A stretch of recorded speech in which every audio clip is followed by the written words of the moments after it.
Let's turn that layer off and turn on the orange layer. Make sure that you select the orange layer. Let's get the Magic Wand tool again, select the background white area of the orange, and press Delete. Command D to deselect. Don't worry about the shadow here because we're going to put this orange in the bowl. Let's turn that layer off and turn the banana layer on and select the banana layer. Using the Magic Wand, click on the white background and press Delete. Command D to deselect. Turn the banana layer off and turn on the apple red layer. Let's select that layer and then with the Magic Wand tool, select the white background and press Delete.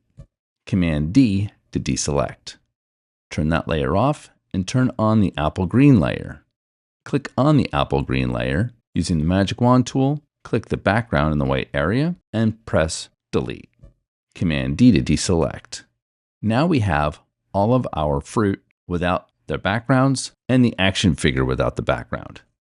We're ready for the next step. We're going to resize the images and balance the design. This lesson will continue in the next video.